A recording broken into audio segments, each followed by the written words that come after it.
Hello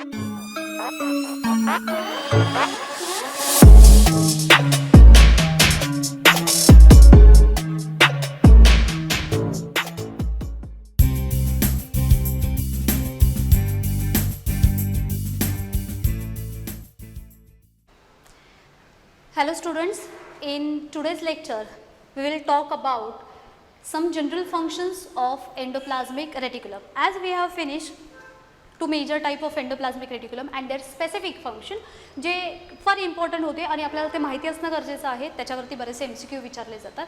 And now there are certain general functions related to the endoplasmic reticulum. So let's start with this, some general functions.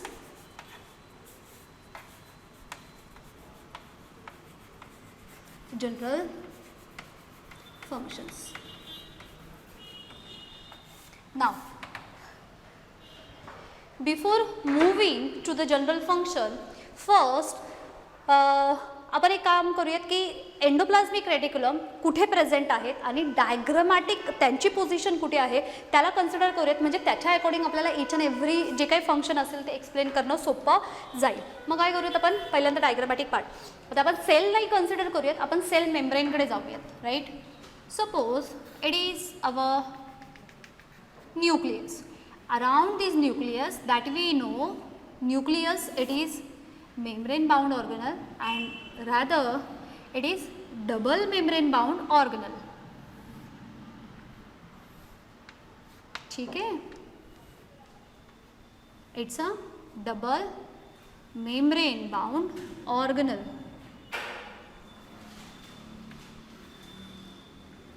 बर, हा झाला आपला न्यूक्लियसचा part. It's a nuclear pore here, so directly we'll mention it's a nucleus. आता जेव्हा आपण specifically nucleus sale ऑर्गनल पाहू तेव्हा ह्यांचे मेम्ब्रेन, पोर, न्यूक्लिओप्लाझम, इंटरनल जे काही क्रोमॅटिन फायबर्स, क्रोमोझोम्स, DNA ह्या सर्वांबद्दल डिटेल पाहणार. सध्या आपण ह्याला कन्सिडर करूयात इट्स न्यूक्लियस. आपल्याला पोझिशन कुणाची पाहिजे, एंडोप्लाझ्मिक रेटिक्युलमची. सेलमध्ये कुठून कुठे एक्सटेंड झालेत, it get extend from nuclear membrane to the plasma membrane. Nuclear मेम्ब्रेनपासून कसं चालला आहे तो पुढे, बाय ब्लेबिंग ऑफ न्यूक्लियस. हा वर्ड आपण फार वेळा वापरला आहे. म्हणजे काय की न्यूक्लियरचा जो मेम्ब्रेन आहे हा मेम्ब्रेन ब्रेक होतो and it further causes to the extension of this membrane. इथून काय झालं, पुढे एक ट्युब्युलर स्ट्रक्चर तयार होतं आणि हे जे स्ट्रक्चर आहे हे काहीसं अशा फॉर्ममध्ये आपल्याला डेव्हलप झालेलं दिसतं. आता आपण हे अल्ट्रा स्ट्रक्चर मायक्रोस्कोपमधून पाहतोय म्हणून मात्र आपल्याला हे दिसताना अशा फॉर्ममध्ये दिसतंय. राईट, अशा फॉर्ममध्ये. देन पुढे गेल्यानंतर हे जे स्ट्रक्चर आहे हे बऱ्यापैकी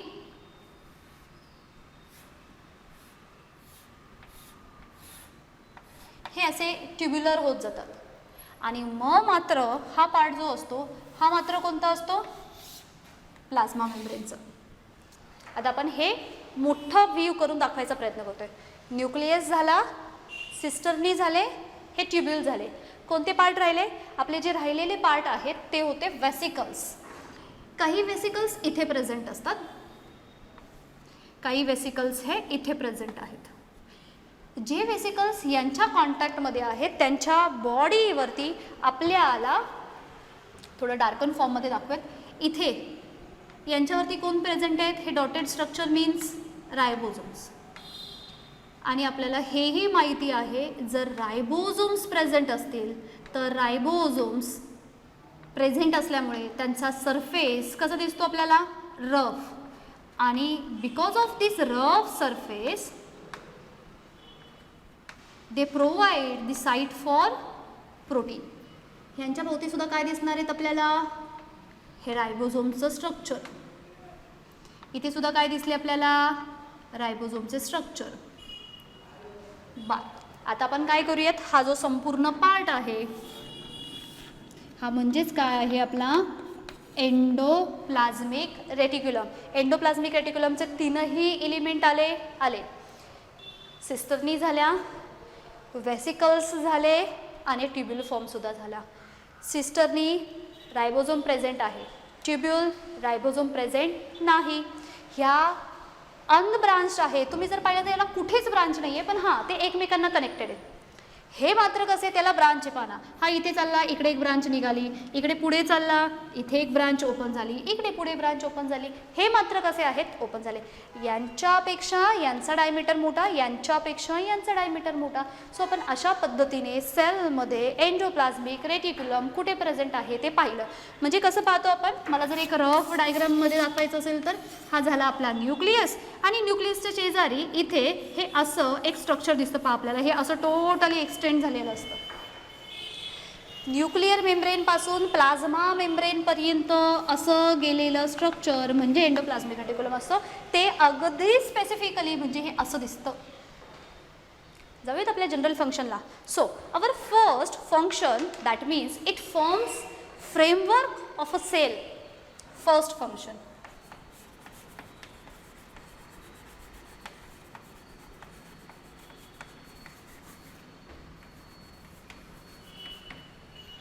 यालाच काय म्हणतात, they form cytoskeletal of a cell. आता म्हणजे काय, ह्युमन आहे, ह्युमनचं स्केलेटन, याच्यावरून आपल्याला आयडेंटिफाय करता येतं की तो ॲनिमल कोण आहे. कोणताही ॲनिमल असू द्या, सपोज डायनोसॉर असतील, त्यांचे जे काही शिल्लक राहिलेले अवशेष आहेत किंवा आपण म्हणतो त्यांचे जे काही वेस्टिजियल ऑर्गन्स असतील किंवा काही मॉर्फोलॉजिकल एव्हिडन्स आपल्याला मिळतील, त्याच्यावरून आपल्याला ते आयडेंटिफाय करणं सोपं जातं. कसं काय, कारण त्यांचं स्केलेटन पाहून समजतं. वर्टिब्रेट्स असतील ते समजतील, नॉन वर्टिब्रेट्स असतील ते समजतील. म्हणजे काय, जर मला सेलबद्दल बोलायचं असेल तर सेलमध्ये सर्वात इम्पॉर्टंट त्या सेलला जर कोणतं स्केलेटन फॉर्म करून देणारा जर कोणता सेल ऑर्गनल असेल तर त्याच्याबद्दल सांगितलं जातं, तो आहे एंडोप्लाझ्मिक रेटिक्युलम. ते फ्रेमवर्क फॉर्म करतात, म्हणजे एक पर्टिक्युलर एक स्ट्रक्चर लगेच डोळ्यांसमोर येतं. इन द सेम मॅनर सेलमधला सर्वात महत्त्वाचा पार्ट जो ॲक्च्युली त्या सेलमध्ये एक फ्रेमवर्क फॉर्म करतो, त्या सेलचं सेल्युलार स्ट्रक्चर फॉर्म व्हायला मदत करतो, सेलचं सायटोस्केलेटन डेव्हलप करतो, हे त्याचं मेजर फंक्शन एक इन जनरल फंक्शनमध्ये आपण त्याला कन्सिडर केलं. आता ह्या एंडोप्लाझ्मिक रेटिक्युलमचं काय फंक्शन आहे. This endoplasmic reticulum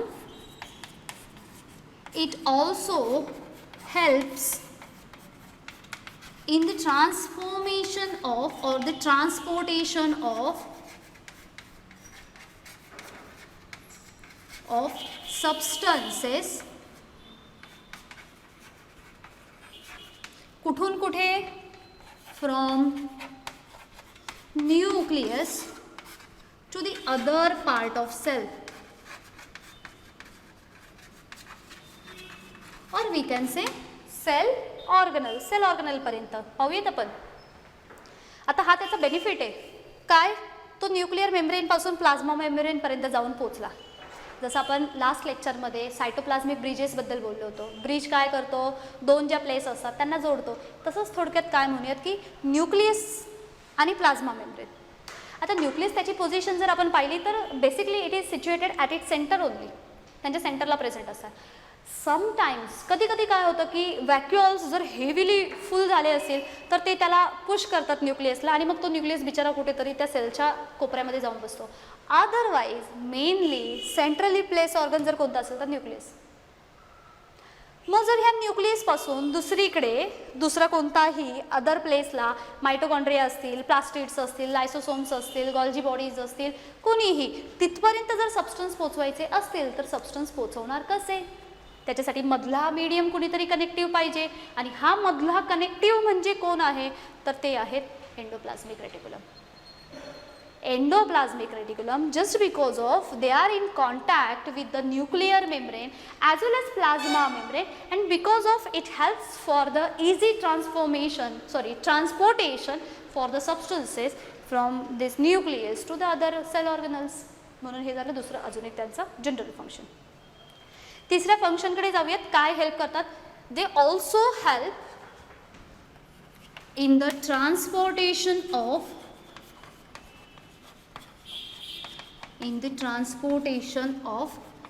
protein and lipids to the Golgi bodies. आता याच्या जस्ट पुढच्या लेक्चरमध्ये आपण गॉल्जी बॉडीजचं टोटल अकाउंट पाहणार आहोत की कशा असतात ह्या गॉल्जी बॉडीज, कशा दिसतात, त्यांचे जे एलिमेंट आहेत ते काय आहेत किंवा ते कशा पद्धतीने वर्क करतात. सो एंडोप्लाझ्मिक रेटिक्युलम काय करतात, त्यांचं जे मटेरियल आहे ते कुणाकडे पाठवतात, गॉल्जी बॉडीजकडे. आणि ह्या ज्या गॉल्जी बॉडीज असतात ना त्यांच्यावरती मॉडिफिकेशन करतात. म्हणजे आपण असं म्हणूयात की एखादी कंपनी, ही अशी एक XYZ कंपनी, ही काय करते, रॉ मटेरियल तयार करते. त्याला लागणारा जो रॉ मटेरियलचा पार्ट आहे तो तयार केला. रॉ मटेरियल तयार केल्यानंतर त्यांनी ते काय केलं, रॉ मटेरियल दुसऱ्या कंपनीकडे पाठवलं.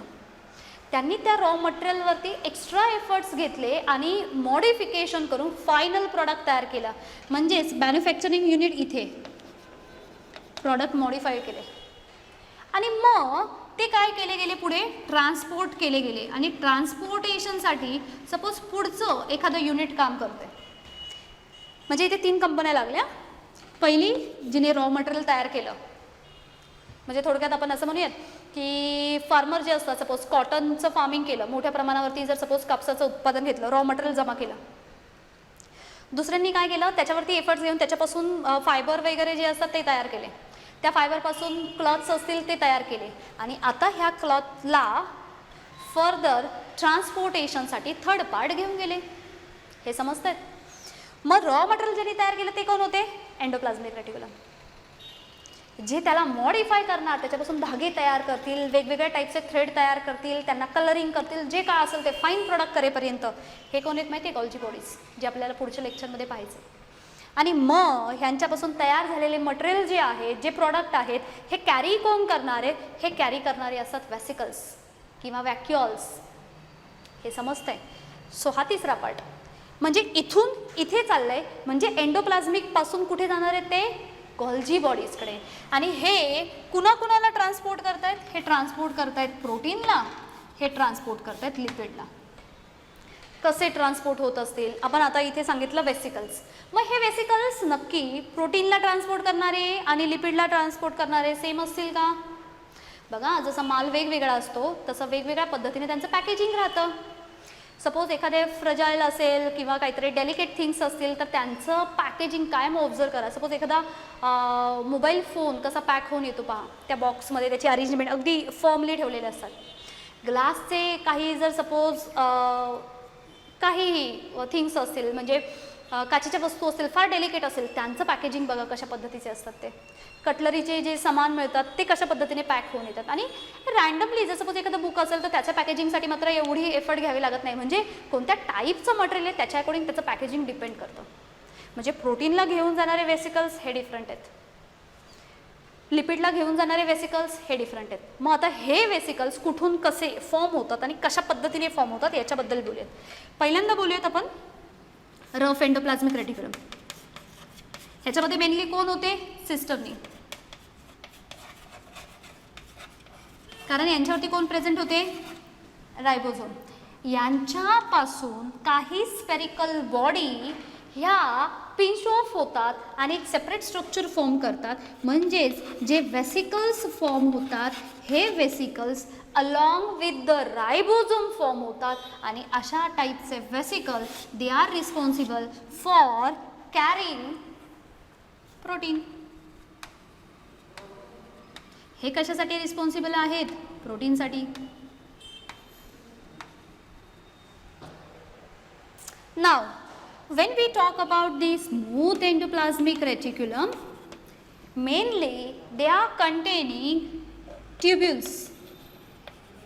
That tubules, they do not show the presence of ribosomes. That means the vesicles which are get formed, they are without the ribosomes. That means they are look like this. These are the vesicles.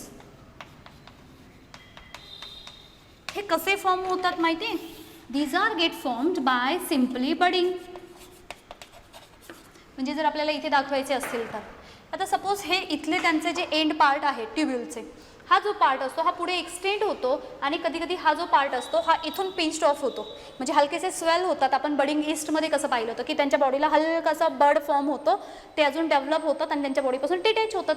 Same वेमध्ये जर suppose हे smooth endoplasmic रेटिक्युलमपासून form झाले तर हे smooth endoplasmic reticulum सारखे दिसणारे vesicles form होतात.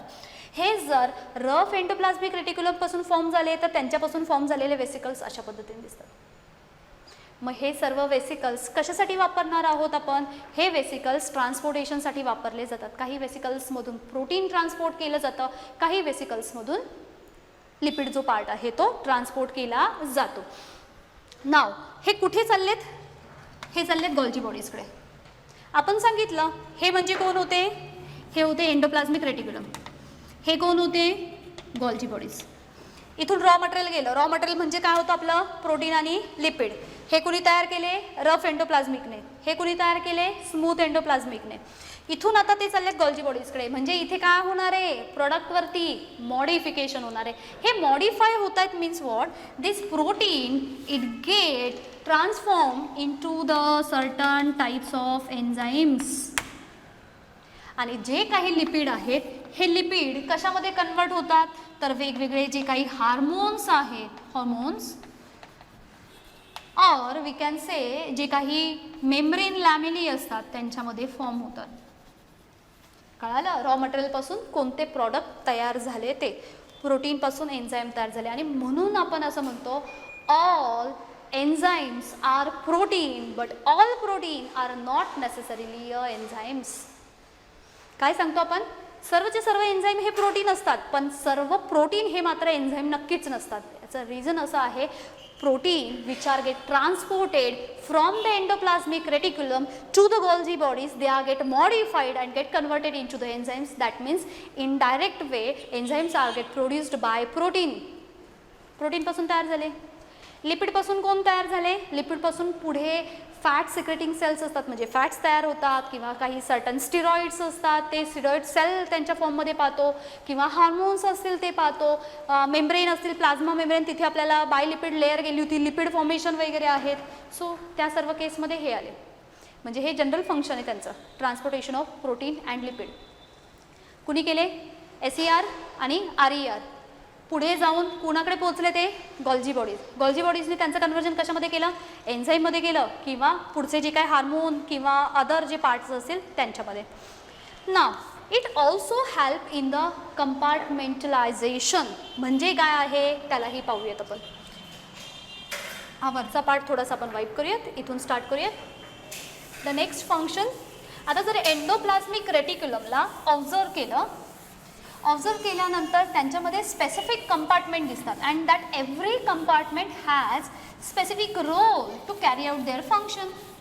त्यांचे जे काही फंक्शन्स असतील ते परफॉर्म करण्यासाठी त्यांना गरज लागणार, राईट? काय फंक्शन्स आहेत, कसे हेल्पफुल आहेत? So the next function is fourth one, helps in compartmentalisation.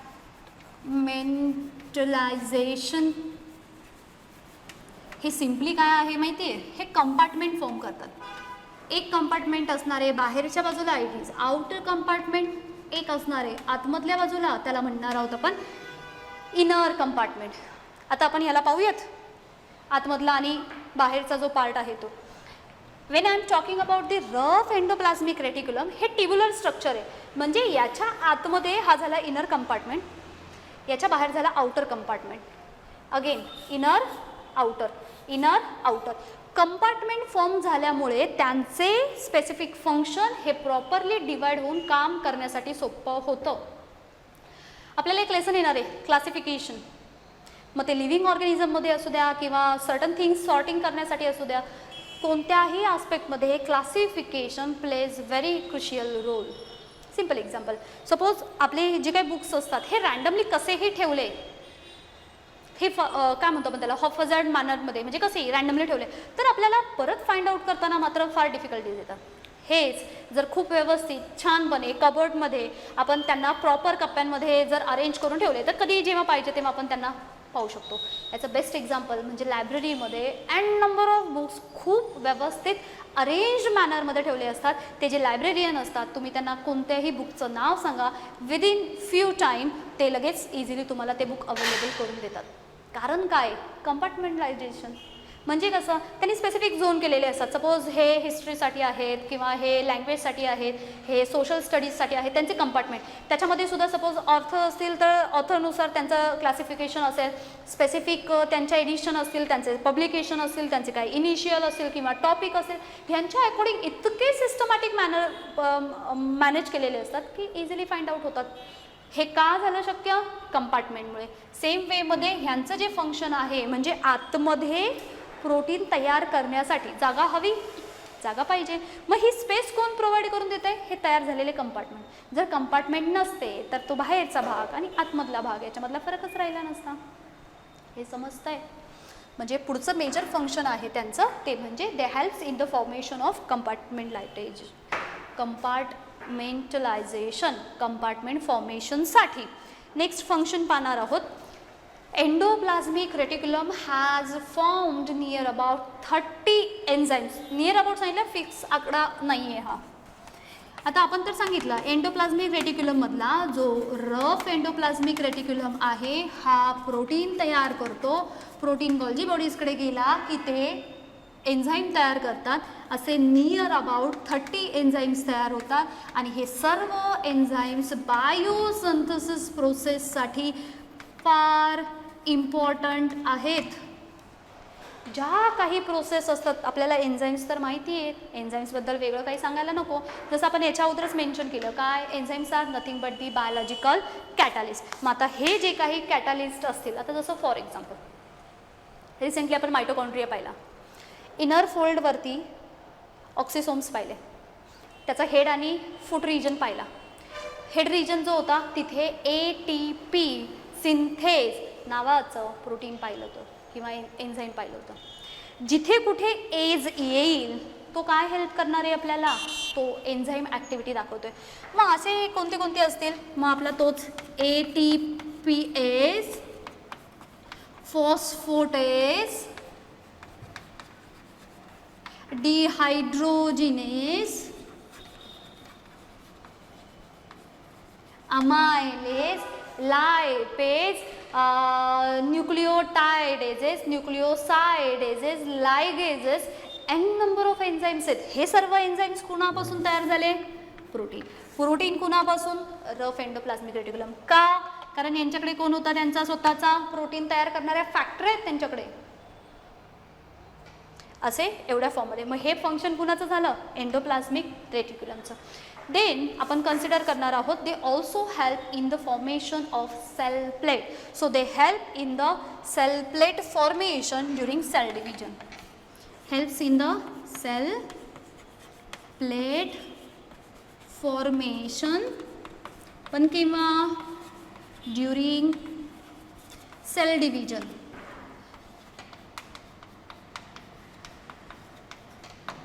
बरं, आता हा जो सेल प्लेट फॉर्मेशनचा पार्ट आहे तो आपण याच्या अगोदर पाहिलेला आहे. म्हणजे कसा? त्याच्याबद्दल पण बोलूया. आपण असं सांगितलं होतं जेव्हा आपल्याला प्लाझ्मा मेम्ब्रेन गेला होता तेव्हा प्लाझ्मा मेम्ब्रेन बऱ्याच वेळेला मेम्ब्रेन कोण तयार करणार आहेत? लिपिड. लिपिड कुणापासून तयार होणार आहेत? Endoplasmic reticulum. त्याच्यामधला सुद्धा कोणता पार्ट? तर तो SER हा पार्ट आहे. बरं, आता जेव्हा केव्हा सेल डिवाइड होते in case of specially in plant cell. Plant सेलला आपण इथे पाहूयात. Suppose this is our plant cell. आता थोडंसं ही मोठी प्लांट सेल आहे आपली, शेप पण आपण त्याचा थोडासा वेगळा ठेवला आहे. आता जेव्हा एक single cell undergoes the cell division, आतमध्ये सेंट्रली कोण आहे? न्यूक्लियस. न्यूक्लियसच्या आतमध्ये इथे काय आहे? त्यांचे जेनेटिक मटेरियल. जेव्हा सेल डिवाइड होईल basically when it undergoes the cell division it get followed by two steps. First one is karyokinesis and the second one is cytokinesis. Now what is mean by karyokinesis? Karyokinesis means carry on, that means nucleus, kinesis म्हणजे breakdown. So इथे breakdown of nucleus and it further get lead into the formation of two daughter nuclei. Cytokinesis, division of cytoplasm. बर, आता इथे सायटोप्लाझमचं division केलं. ही sale जेव्हा ही divide होईल पहिल्यांदा काय तयार झाले पाहिजे त्यांचे दोन न्यूक्लियस. ओके, दोन न्यूक्लियस तयार झाले. मग आता जर सायटोप्लाझम डिवाइड करायचं असेल तर मध्ये काही ना काही बॅरियर पाहिजे. येस, मग हे बॅरियर म्हणजेच काय आहे तर ते इथे असा एक लॅमिना किंवा एक मेम्ब्रेन तयार होतो आणि हा म्हणजेच काय असतो, it's a cell plate. And just because of the formation of cell plate the cytoplasm of parent cell get divided into the two daughter cells accordingly. हे मध्ये पाना दोन तुकडे गेले, ह्याच्यामुळे काय झालं, दोन्ही पार्टमध्ये इक्वली सायटोप्लाझमचं डिव्हिजन झालं आणि हा मधला जो सेल प्लेट फॉर्मेशनचा पार्ट आहे हा तयार करण्यासाठी मदत कुणी केली आहे, एंडोप्लाझ्मिक रेटिक्युलमने.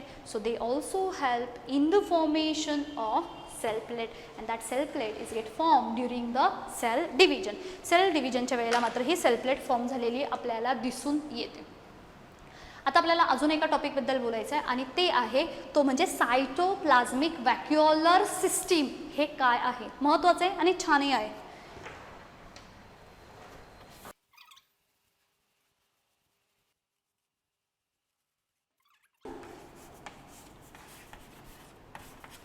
सायटोप्लाझ्मिक vacuolar system. आपल्याला एक एंडोमेम्ब्रेन सिस्टीम गेली होती, ह्याच्याबद्दल परत पुढे बोलणार आहोत, पण हे काय आहेत यालाही कन्सिडर करूयात. Cytoplasmic vacuolar system that means it is a system or structure of all membrane bound organelles together. जेवढे काही मेम्ब्रेन बाउंड ऑर्गेनल्स आहेत हे सर्व एका सिस्टीममध्ये येतात आणि हे सर्व एकमेकांशी कनेक्टेड आहेत. जसं फॉर एक्झाम्पल एंडोप्लाझ्मिक रेटिक्युलम कुणाच्या कॉन्टॅक्टमध्ये, न्यूक्लियसच्या ऑर्गेनल आला. हा कुणाच्या कॉन्टॅक्टमध्ये आहेत, वेसिकल्सच्या. वेसिकल्स कुणाला जाऊन भेटणार आहेत, गॉल्जी बॉडीजला. गॉल्जी बॉडीजपासून कोण फॉर्म होतात, लायसोसोम्स. हेच वेसिकल सपोज अजून इथे जर आपल्याला अशा पद्धतीने हे अजून एक जर स्ट्रक्चर दिसलं तर हे म्हणजे कोण आहेत, मायटोकॉन्ड्रिया. हे कुणाच्या कॉन्टॅक्टमध्ये आले, मायटोकॉन्ड्रियाच्या. Suppose here one long sac like structure that means vacuole कुणाच्या कॉन्टॅक्टमध्ये आले, व्हॅक्युअलच्या कॉन्टॅक्टमध्ये आले. म्हणजे हे डायरेक्ट इनडायरेक्ट वेमध्ये सर्व जे काही मेम्ब्रेन बाउंड ऑर्गनल्स आहेत they all are get interconnected. सर्व एकमेकांबरोबर इंटर कनेक्टेड फॉर्ममध्ये आहेत. So it is known as cytoplasmic vacuolar system. काय सांगतो आपण ही system, it is a system of all membrane bound organelles which are interconnected with each other. interconnected आहेत का हे आपण पाहूयात. हे सर्व एकमेकांशी इंटरकनेक्टेड आहेत का पाहूयात. जसं आपण सांगितलं एंडोप्लाझ्मिक रेटिक्युलमचा पार्ट आहे हा कुणाशी कनेक्टेड होता, हा कनेक्टेड होता न्यूक्लिअर मेम्ब्रेन आणि प्लाझ्मा मेम्ब्रेन. देन त्याच्यानंतर ह्यांच्यापासून निघालेले जे वेसिकल्स आहेत हे कुठे जाणार, गॉल्जी बॉडीजकडे. तिथून ते कुठे जाणार आहेत, लायसोसोम्सकडे. लायसोसोमपासून डायजेस्ट झाल्यानंतर ते कुठे जाणार आहेत, सेलच्या बाहेर किंवा मायटोकॉन्ड्रिया डिरेक्ट यांच्या कॉन्टॅक्टमध्ये आहेत. सो अशा पद्धतीने कोण कोण कुणाकुणाच्या कॉन्टॅक्टमध्ये आपण एकदा पाहूयात. Endoplasmic reticulum they are in contact with the nucleus and cell membrane.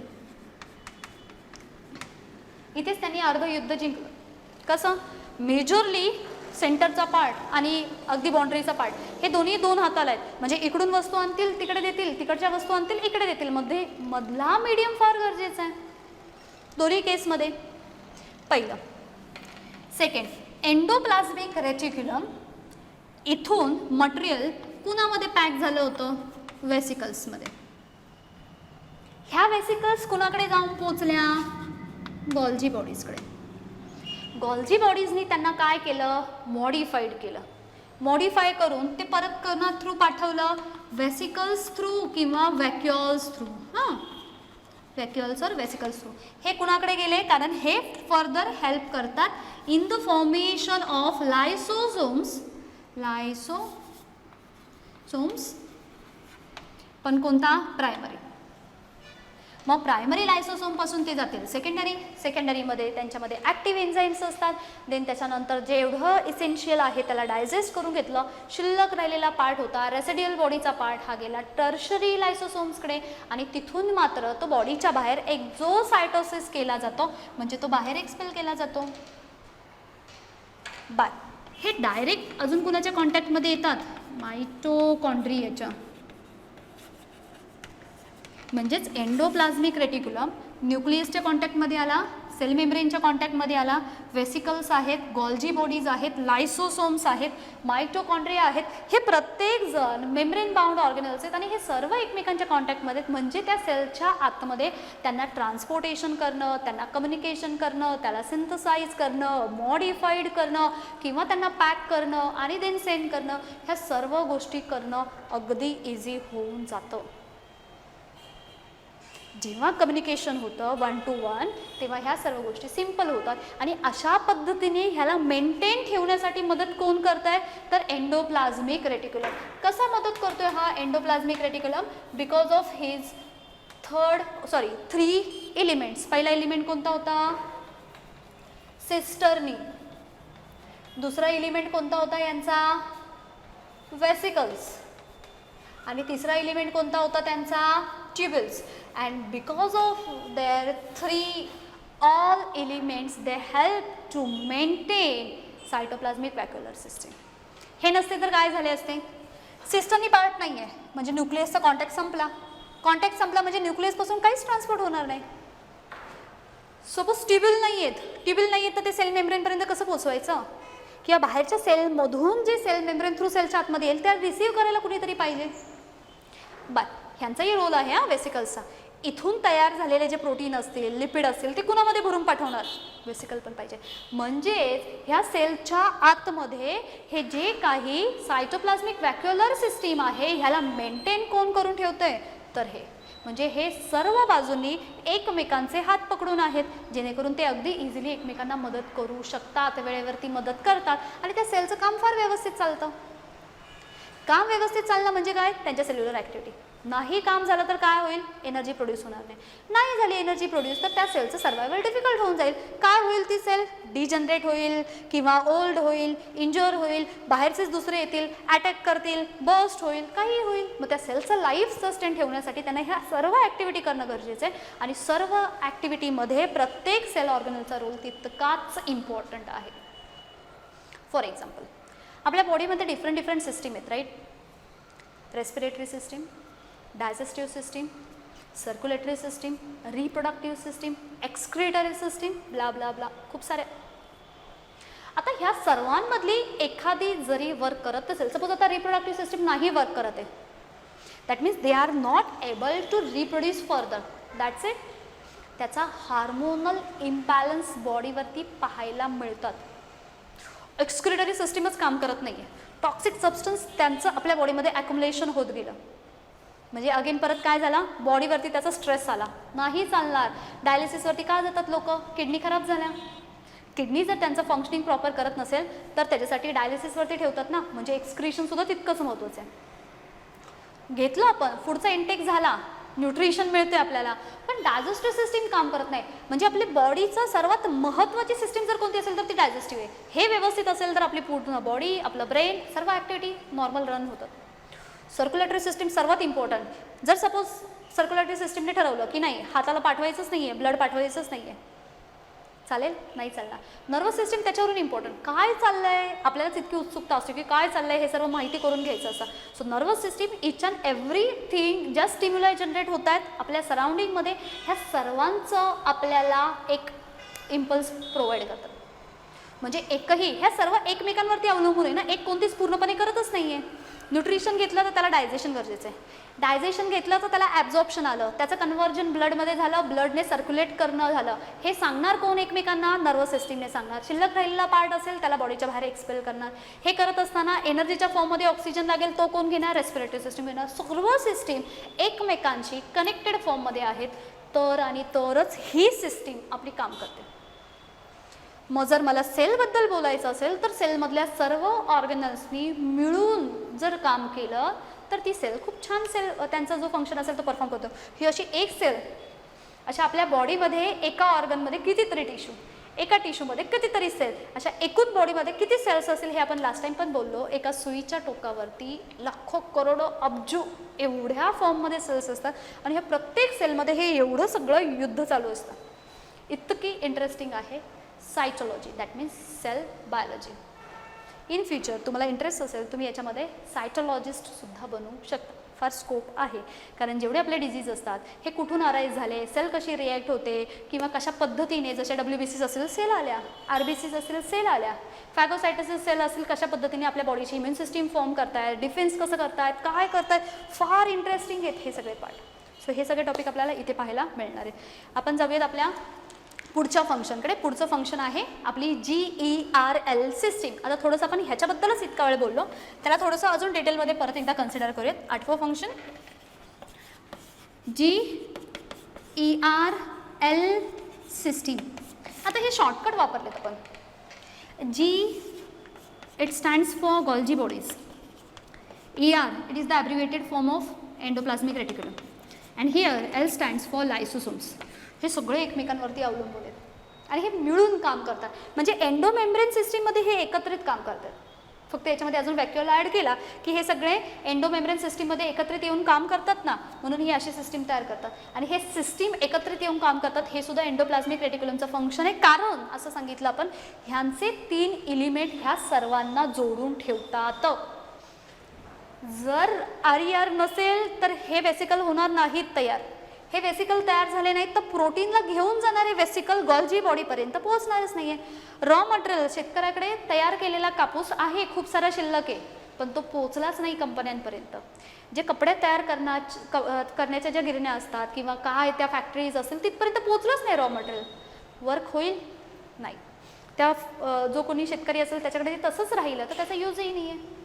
म्हणजेच फर्दर प्रोसेस होण्यासाठी तिथपर्यंत ट्रान्सपोर्टेशनसाठी मध्ये ट्रान्सपोर्टेशन कोण करत आहे? वेसिकल्स करतात. म्हणजे हे त्यांना कनेक्ट करतात. बरं, तिथून ट्रान्सपोर्टेशन करून जर त्यांना दुसऱ्या सेलकडे पोहोचवायचं असेल, दुसऱ्या स्टेटमध्ये नेऊन पोहोचवायचं असेल, बाहेर एक्सपोर्ट करायचं असेल, अदर कंट्रीजमध्ये एक्सपोर्ट करायचं असेल तर त्यासाठी म्हणजे ट्रान्सपोर्टेशन जे आहे ते गरजेचं आहे. त्यांच्यासाठी मधला जो चॅनल असतो, मीडियम असतात, रोड असतात, कनेक्टिव्ज असतात, हे गरजेचे आहेत. म्हणजे काय, हे सर्व एकमेकांवरती अवलंबून आहेत. ह्यांनी काय केलं, प्रोटीन लिपिड तयार केला, तो पोचवला गॉल्जी बॉडीजकडे. गॉल्जी बॉडीजनी त्यांना मॉडिफाय केलं, पॅक केलं, वेसिकल्स थ्रू ट्रान्सपोर्ट करून ते पाठवले लायसोसोमकडे. लायसोसोमनी काय केले, जे रिक्वायर्ड होते ते युजफुल होते ते डायजेस्ट करून घेतले. शिल्लक राहिलेला जो होता तो एक्झोसायटोसिस करून टाकला. एक्स्ट्राचा जो असेल तो व्हॅक्युअलमध्ये स्टोअर करून ठेवला गेला. म्हणजे हे काय झाले, एकमेकांना त्यांनी हेल्प केली. ह्यांच्या व्यतिरिक्त अजून 2 ठिकाणी आपल्याला हे rough endoplasmic reticulum and smooth endoplasmic reticulum पाहायला मिळतात. आपण काय करूयात आता, हा पार्ट जो आहे थोडासा त्याला इथे वाईट करूयात म्हणजे आपल्याला जागा होईल. निसल्स ग्रॅन्युल वर्ड ऐकला असेल हा. बरं, जेव्हा आपण 10th मध्ये नर्व सेल किंवा न्यूरॉनबद्दल बोललो तर अगदी इझिली स्वतःबरोबर आपण हे नर्व सेलचं स्ट्रक्चर कॅरी करतो. कसं, सपोज हा एक हात म्हणजे आपली एक नर्व सेल किंवा न्यूरॉन, ही अगदी रिझेंबल करते त्या स्ट्रक्चरला. हा जो मधला पार्ट आहे तो म्हणजे त्याचा सायटोनचा पार्ट. हे वरचे जे आहे ते ब्रांच लाईक दिसतात म्हणजे हे झाले डेंड्राइट्स. खालचा हा जो पार्ट असतो आपण याला कायम म्हणतो एक्झोन पार्ट. आणि ह्याच्या एंडला इथे खाली नर्व फायबर दिसतात. That means this complete structure it somewhat look like a nerve cell. आता आपण ह्याच्यामध्ये इंटरेस्टेड आहोत, हा सायटोप्लाझमचा पार्ट. न्यूरॉनमधल्या सायटोप्लाझममध्ये सर्टन काही ग्रॅन्युलर स्ट्रक्चर प्रेझेंट असतं and that granular structure name after the scientist called as the Nissl's granules. And these Nissl granules are get formed by the masses of rough endoplasmic reticulum. कुणामध्ये form करतायत? In the cytoplasm of neuron. हे लक्षात आलं असेल. ही आपली एक न्यूरॉनमधला cytoplasm आणि ह्या सायटोप्लाझममध्ये along with that some granular structures are present. ह्यालाच काय म्हणतात? Nissl's granule. हे निसल्स ग्रॅन्युल कुणापासून तयार होतात? हे तयार होतात स्मूथ एंडोप्लाझ्मिक रेटिक्युलमपासून. स्मूथ एंडोप्लाझ्मिक रेटिक्युलमपासून तयार होतात. न्यूरॉनच्या सायटोप्लाझममध्ये आहेत निसल ग्रॅन्युल आणि अजून एक स्ट्रक्चर आहे याच्यामध्ये, एक मायलॉइड बॉडीज म्हणून. मायलॉइड बॉडीज. ना आता हे काय करतात माहिती आहे? जेव्हा सेल्युलर ॲक्टिव्हिटीज चालू असतात, ह्या सेल्युलर ॲक्टिव्हिटीजमध्ये जर सपोज ह्यांचं स्ट्रक्चर रप्चर झालं, कुणाचं? त्या न्यूरॉनचं. सेलच्या आतमध्ये ॲक्टिव्हिटी चालू आहेत काही ना काही, आणि अशा ॲक्टिव्हिटीमध्ये सपोज ते सेलचं स्ट्रक्चर रप्चर झालं तर त्याला परत नव्याने तयार करण्यासाठी ज्या प्रोटीनची गरज लागेल ते प्रोटीन इथून ह्या ग्रॅन्युल्सपासून प्रोव्हाइड केलं जातं. म्हणजे सेल इतकी छान काम करते की काही तुटलं फुटलं काही झालं तर सेल स्वतःला रिपेअर पण करते. सेल स्वतःला डॅमेज करून घेते, सेल स्वतःच बस्ट आउट होते. लायसोसोमचं पुढे स्ट्रक्चर पाहणार आपण, किंवा ती हेल्प करते दुसऱ्या सेलला, स्वतःच सर्व एनर्जी क्रिएट करते, फॉर्म करून ती अदर पार्ट्सला पोचवते, ट्रान्सपोर्ट करते, पॅक करून ठेवते, मॅन्युफॅक्चर करते, मॉडिफाय करते. इतकी प्रचंड कामं सेल करतात. आता याच्याकडे येऊ. Myeloid body they are get formed by the masses of smooth endoplasmic reticulum and they are get formed in the retinal cells. Retinal cells कळाल्या? आपल्या आईजमध्ये जे रेटिना असतात ना, त्यांच्या सेलमध्ये मायलॉइड बॉडीज फॉर्म करण्याचं काम ह्या स्मूथ एंडोप्लाझ्मिक रेटिक्युलम करतात. म्हणजे एवढे डिफरंट जे फंक्शन्स आहेत हे आपल्याला एंडोप्लाझ्मिक रेटिक्युलम दाखवतो. आणि ह्या लेक्चरला आपण आपला एंडोप्लाझ्मिक रेटिक्युलम संपवला. आय थिंक लास्ट 3 लेक्चरपासून आपण एंडोप्लाझ्मिक रेटिक्युलमवरती बोलतोय. वन ऑफ द इम्पॉर्टंट आहे, कारण हा GERL असं सिस्टीम फॉर्म करतो, म्हणजेच एंडोमेम्ब्रेन सिस्टीम फॉर्म करतो. सायटोप्लाझ्मिक वॅक्युलर सिस्टीमला सपोर्ट करतो, सर्वांना एकत्र घेऊन चालतो. एवढे इम्पॉर्टंट म्हणजे स्पेसिफिक फंक्शन आहेत. अगदी आपल्या हार्मोनपासून, स्टिरॉइडपासून, प्रोटीन तयार करेपर्यंत, एन्झाईमच्या कन्व्हर्जनपर्यंत इच अँड एव्हरी सेल्युलर ॲक्टिव्हिटीमध्ये याचा महत्त्वाचा रोल आहे. आणि हे वेगवेगळ्या अदर कंपन्यांना सुद्धा मदत करतात. म्हणजे ते गॉल्जी बॉडीज असतील, ते लायसोसोम्स असतील, ते वॅक्युल्स असतील, XYZ सर्वांना मदत करतात. एवढं इम्पॉर्टंट आहे. म्हणजे आपण ह्याचे वेगवेगळे सेक्शन केले. सर्वात पहिल्यांदा आपण जे काही एंडोप्लाझ्मिक रेटिक्युलम आहे याच्या डिस्कवरीबद्दल बोललो, त्यांच्या नंबरबद्दल बोललो, पोझिशनबद्दल बोललो, कुठे कुठे ऑकरन्स आहे त्याच्याबद्दल बोललो. देन त्याच्यानंतर आपण ह्यांच्यामधल्या 3 एलिमेंटबद्दल बोललो. दुसऱ्या पार्टमध्ये आपण ह्यांचे टाईप्स आणि स्पेसिफिक फंक्शन, स्पेसिफिकली काय विशेष असं फंक्शन परफॉर्म करतात हे झालं त्यांचे स्पेसिफिक फंक्शन. आणि आजच्या टॉपिकमध्ये आपण त्यांचे जनरल फंक्शन कन्सिडर केले. एकदा जनरल फंक्शनवरती जर आपल्याला लक्ष द्यायचं असेल, आता इथे किती झाले होते आपले? हे 7, 8, 9 असे फंक्शन झाले. पहिल्यांदा सांगितलं आपण ते फ्रेमवर्क फॉर्म करतात, कळालं आपल्याला. दुसरं सांगितलं transportation of substances from nucleus to the plasma membrane. तिसरं ट्रान्सपोर्टेशन ऑफ प्रोटीन आणि लिपिड, कळालं. त्याच्यानंतर आपण पुढचं एक फंक्शन असं पाहिलं होतं की हे सर्वजण मिळून काय करतात माहिती आहे? सेल प्लेट फॉर्मेशनला हेल्प करतात. त्याच्यानंतर आपण असं सांगितलं ते वॅक्युलर सायटोप्लाझ्मिक सिस्टीम आहे त्याला फॉर्म करतात किंवा त्याला सपोर्ट करतात. त्याच्यानंतर आपण असं अजून एक पाहिलं की हे GERL सिस्टीम ह्याला फॉर्म करतात. त्याच्यानंतर आपण असं पाहिलं की सर्वात महत्त्वाचे ते म्हणजे आपल्याला अशा पद्धतीने स्मूथ एंडोप्लाझ्मिक रेटिक्युलम असेल तर ते मायलॉइड बॉडीज फॉर्म करतात रेटिनल सेलच्या आतमध्ये, आणि जर रफ एंडोप्लाझ्मिक असेल तर निसल्स ग्रॅन्युल म्हणजे न्यूरॉनच्या सायटोप्लाझममध्ये प्रेझेंट असणारे ग्रॅन्युल्स असतात ते सुद्धा यांच्यामुळेच फॉर्म होताना दिसून येतात. So in this way, in today's lecture, we have finished complete endoplasmic reticulum. In our next lecture, we will take up about the Golgi bodies, far important topic. Thank you.